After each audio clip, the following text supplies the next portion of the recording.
Welcome to Chapter 24, Infectious Diseases and Sepsis. So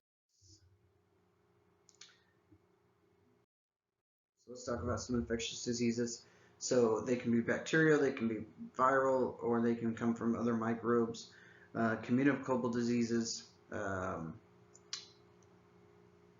can come from direct contact or contact with secretions. So when an infection does cause illness, the time from exposure to development of the first symptoms is called the incubation period. The interval when the patient is shedding or releasing infectious materials is the communicable period. So when that microbe can potentially be transmitted. Some factors that cause infection and illness after exposure. So virulence, this is when you have a lot of, it basically says, hey, this is what it takes to cause either to be communicable or cause symptoms. The dose is how much it actually takes to get into the system, and then the route depends on how it was brought into the system. So it can be inhaled, it can be swallowed, it can be direct contact, it can be absorbed, bodily fluids, anything like that. And then the body's resistance is how well your body's going to fight off that problem. So if you're immunocompromised, or you are a smoker, or you're diabetic, or various other things, can determine the body's resistance to the invading thing. So let's talk about sepsis. Sepsis is a life-threatening condition. It does result from an abnormal and counterproductive response by the body. So basically, it overreacts. It secretes all these substances that instead of hurting or helping, they hurt. And then septic shock occurs when the body can't really is on the downhill slide of compensating for those things. And it results with basically not responding to IV fluids. So the way that sepsis works, it kind of cascades down. So you're going to get an infection, typically like the flu. It's going to turn into pneumonia.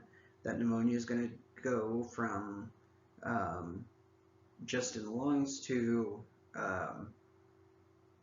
whole body wide or systemic, and then it's going to turn into septic shock when we can't efficiently get rid of the lactic acid and other chemicals that we need to get rid of that the body normally does on a daily basis.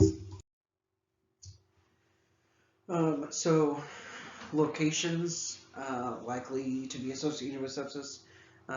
These are just various locations that are more likely to turn into sepsis. So abdominal surgery, pneumonia, pancreatitis, kidneys or prostate infections, and urinary catheter infections. These are the UTIs in older adult patients can rapidly cause sepsis. So if an older adult patient gets sepsis or gets a UTI, they have to get it treated fairly quickly, otherwise it will turn into sepsis pretty rapidly. You can also get sepsis from long-term intravenous catheters, tracheostomies, gastrostomy tubes, and pressure sores. Again, with the pressure sores in older adults, it can turn into pretty quickly turn into sepsis. Even something as benign as a pressure sore or a cut on the leg with an infection, if it's not treated quickly, it will turn into sepsis. we are getting to know more about sepsis. It is quickly becoming one of those things that um, we have to take care of and treat, and even treating before we get to the hospital. So SIRS, this is sepsis. These are signs and symptoms of sepsis. So temperature, they're going to have either lower than 96.8 or higher than 101. If it's lower, we've got issues. That means that the body is no longer able to fight off that infection, because a fever does fight off infection. Heart rate over 90, respiratory rate over 20, both of those things mean that the body is trying to compensate. It's either trying to push more blood around, or and with the white blood cells that fight infection, and it's trying to blow off all of that lactic acid that is there. Then you get a systolic blood pressure lower than 90, and that's because we're not getting the ventricular refill that we need, because the heart rate is above, it's high, so that ventricular refill, it doesn't occur, so we don't have as much blood pumping through the body as we would like. And then a new onset of altered mental status or worsened mental status. QSOFA. So this doesn't necessarily predict whether a patient is septic. It does, however, predict more of a hospital stay, or how likely they are to die.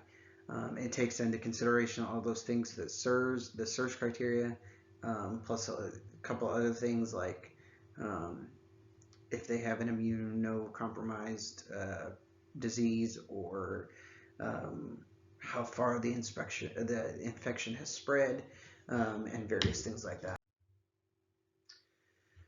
So look for signs of sepsis in an infected patient. If you're going to, when you assess your patient, you're going to look at whether or not they have the SIRS criteria, 2 or more of that SIRS criteria, and you're also going to look and see if the patient has some type of infection, or recent infection. So they may be getting over pneumonia, or they may be getting over a UTI, and that's typically where the sepsis comes in, because they may be getting better, and then they'll take a turn for the worse, because that sepsis is already set in. And then sepsis alerts. So when you call, so sepsis is a time critical diagnosis as well. It's like cardiac alerts and trauma alerts and stroke alerts. When the sooner we can get that patient to the hospital and notify them that the patient is in sepsis, then the sooner we can get antibiotics on board and start treating that patient for sepsis, and to try and fight that infection. Because if we don't, then they're eventually going to die. Our patient care for these patients, we're just basically going to provide supportive care. There's not a whole lot we can do, even as a medic. There's not a whole lot we can do to care for sepsis in the field. There are some services out there that have antibiotics, and we'll start giving antibiotics for sepsis. There's some services out there that have like lactic acid readers, and basically it tells them what the lactic acid is in the body, kind of like a glucometer, and it reads it, and then the number it spits out, anything over 4, is a good indicator that that patient is in sepsis. Okay, so let's look at some common communicable diseases. So in general, patient assessment and care, so prevention is appropriate vaccinations and standard precautions. When we assess these patients, we're gonna ask them if they've traveled recently, and if the patient has received the recommended vaccinations as well. Our care for these patients, we're going to try and understand how they feel. It may be embarrassing sometimes, depending on what the communicable disease is. So just be aware that we have to be a little bit sensitive to them and be aware that they have feelings too, and they may be embarrassed. Wear your PPE, and then if you do get exposed, just get further testing and maybe receive preventative prophylactic antibiotics. All right, so chickenpox. This is caused by varicella zoster virus. It's like a herpes type deal. Starts with vague symptoms resembling a cold, and then it's followed by a fever and rash that itches, and they look like blisters. It is very contagious.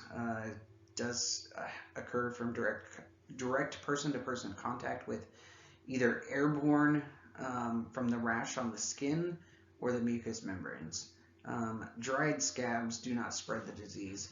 When I was a kid, we used to have chickenpox parties where if a kid got chickenpox, then all of the moms would come over with their kids who hadn't had chickenpox yet and have chickenpox so that way it could spread. Basically, what they're doing is getting it done and over with because once you have it, you're done with it. You can't get it again. However, as an older adult, you can get shingles, which is a painful type rash, typically on the midsection. It can occur other places as well, like the neck, back of the knees, kind of anywhere there's a fold in the body. When I was a kid, 18 years old, I got shingles in my mouth. It was very painful, horrible thing. And it lasted for about 2 weeks. Treatment prevention, so isolation of patients until the lesions dry. Antiviral medications can shorten the course of the disease and prevent complications. And then vaccination. If a patient does receive a vaccination, within 3 days of exposure, it can limit the symptoms. Measles. So measles used to be a thing that was going out of style. Now it's coming back in a little bit. A few years ago, there was a anti-vaxxer who went to Disneyland with measles and spread measles while they were at Disneyland. And of course, you get people from all over going to Disneyland, so it spread just a little bit. But signs and symptoms include fever, cough, eye irritation, and then they develop some small white or bluish white spots on the inside of the cheek, and then also red blotchy rash type. It is easily spread. It can be inhaled through droplets in the air or contact with the nose and throat secretions. There's no specific treatment for it. It's more preventative with the vaccine, quarantine, and hand hygiene. Mumps, this is caused by paramyxovirus. It starts with vague symptoms like muscle aches, loss of appetite, headache, and then it progresses to a swelling of the inflammation of one or both of the parotids. And then that parotitis lasts about 7 to 10 days. So right here is the parotid, and that's what's swelling.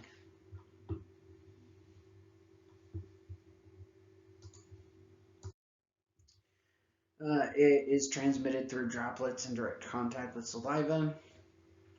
Prevention is vaccination, quarantine for a patient 5 days after the swelling appears. Hepatitis A is a general term that means inflammation of the liver.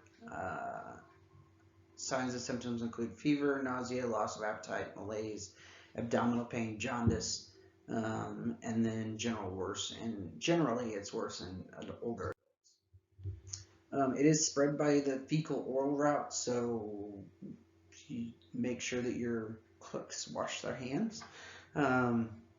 So if you go out to a restaurant, you'll see the signs that say employees must wash hands. Yeah. Um, Nowadays, it's not so much because the health department has cracked down and they said, no, you got to start using gloves to prepare food, and um, things like that. So, um,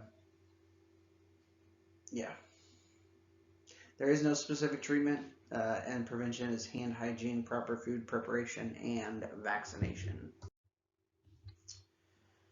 Hepatitis B is infection with the hepatitis B virus. It's very common in many parts of the world.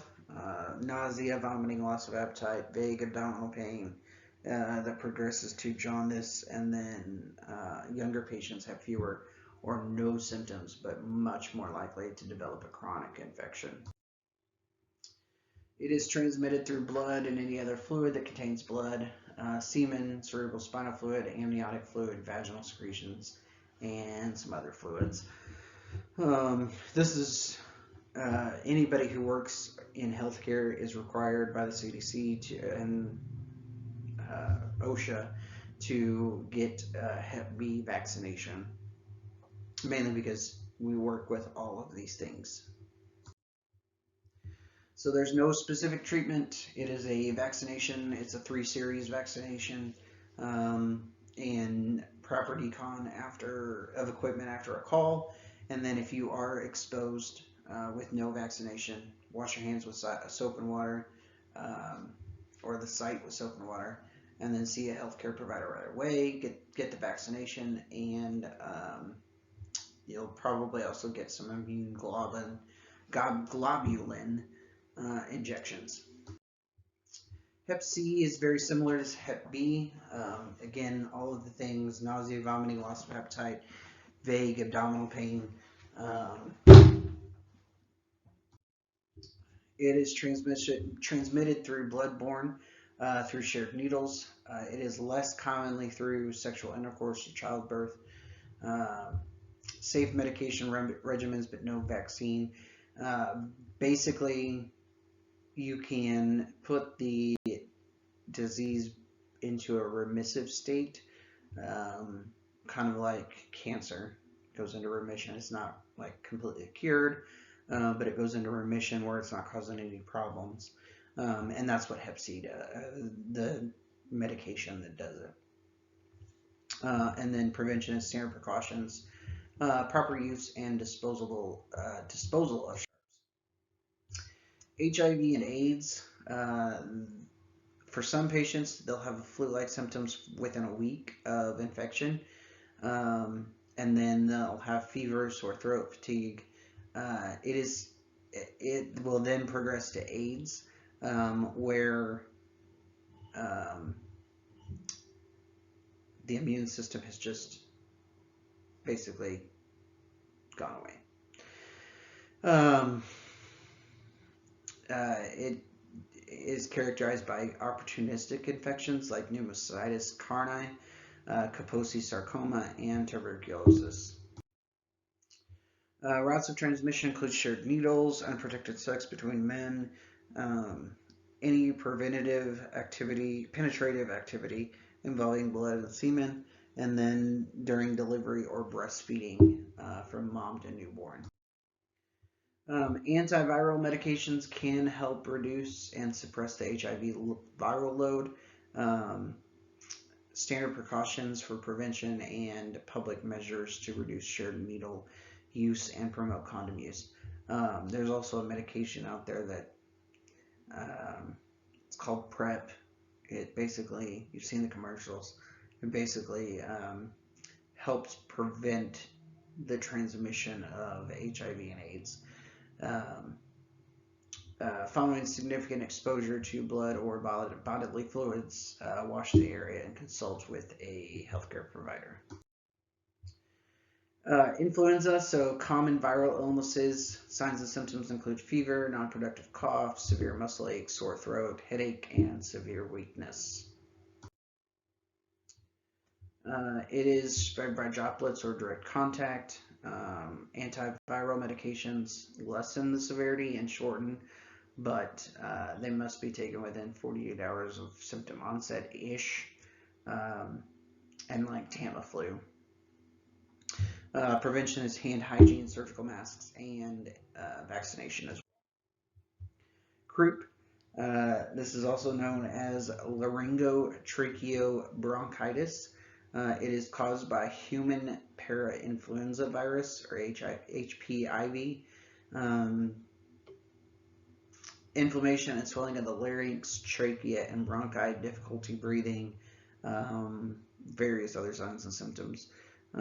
It is typically uh, in children who are 6 months to 3 years. They are the most susceptible. It does present as an upper respiratory infection that then later produces the seal bark cough type deal, and the symptoms are often worse at night. It is transmitted by droplets from cough, sneezes, or things that survive on objects. Um, Assess your child as for any patient with shortness of breath. And then prevention is just good hand hygiene and refrain from touching the nose, eyes, and mouth.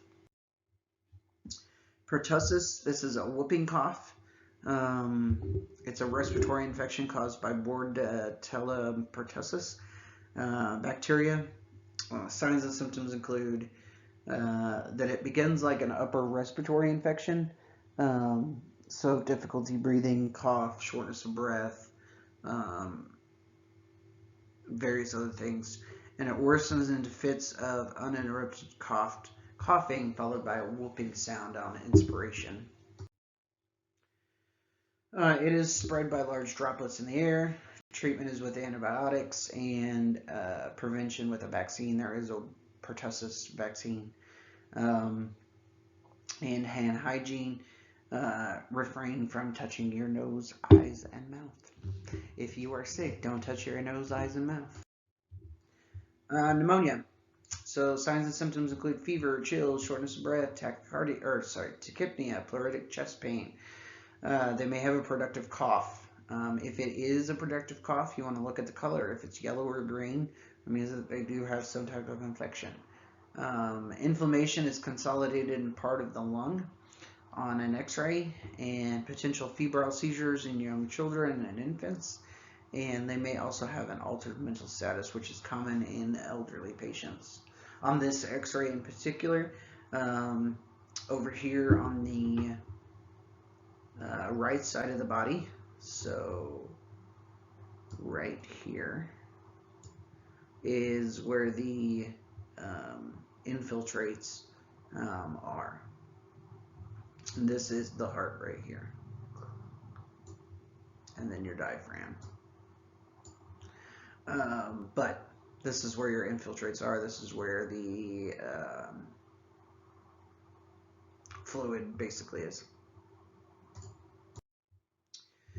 It is spread by droplets, but requires close contact of several days. We're going to treat it with antibiotics. Prevention is with a vaccine, hand hygiene, and cough etiquette. Typically, you do not get this vaccine unless you're an older patient. So, tuberculosis is caused by bacterium a bacterium, which is called Mycobacterium tuberculosis. Cough, fever, night sweats, and weight loss. Spread by coughing, singing, or sneezing. Treatment is with antibiotics. Prevention is with a vaccine. Also, a high index of suspicion. And then airborne diseases, disease precautions, including an N95. Meningitis. So this is an inflammation of the meninges. They're going to have abrupt signs, onset of fever, nausea, vomiting, severe headache, nuchal rigidity, or their neck is going to be kind of rigid. It's going to hurt to move it. They're going to have photophobia, or they're going to have light sensitivity, and then possible petechia. And petechia is seen in this picture where kind of like the skin's blood vessels start to break and they start to kind of have this blotchy redness on their skin. Meningitis typically affects more so in close quarters like college dorms, prisons, schools, army barracks, all of those things will typically cause meningitis. It is spread by direct contact.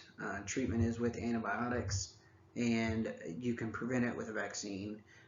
Typically, what you'll get the meningitis vaccine, and it's required in order for you at some colleges to live in the dorms. Sexually transmitted diseases or infections. So there's viral STIs such as HIV, Hep A, Hep B, Hep C, genital herpes, human papillomavirus, and bacterial STIs such as chlamydia, gonorrhea, and syphilis. Prevention is to use condoms and vaccinations. STIs are not a common reason for patients to access 911. Maybe patients who are women who develop pelvic inflammatory disease, which is most commonly caused by gonorrhea or chlamydia, and it causes severe abdominal pain. Diseases carried by ticks. So tick bites transmit Lyme disease. Most patients display some kind of rash within a week that looks like a bullseye. Treatment is with antibiotics, and prevention is covering your arms and legs, checking frequently for ticks, and removing any kind of ticks with the tweezers. This can also be caused, so there's one tick in particular that can cause alpha-gal syndrome or alpha-gal something. Basically what happens is you get bit by this tick, it secretes and attacks a specific gene in your body that then makes you allergic to red meat. So yeah. In some cases, antibiotics that used to be effective are no longer working. So the result is bacteria developing a resistance. Patients may get infections that are no longer treatable, and patients may also die from diseases that were easily cured a few years ago. Just remember your standard precautions. So recently emerged or newly discovered diseases, I wouldn't necessarily call HIV and AIDS a recently emerged one. However, it is one of those things, I mean, it's been around for 30 years, 40 years. Severe acute respiratory syndrome, or SARS, COVID, is one of those. Ebola virus, the Middle East respiratory syndrome, and the Zika virus caused coming from mosquitoes. All right. Any questions? If you've got any, let me know, and I will do my best to answer them.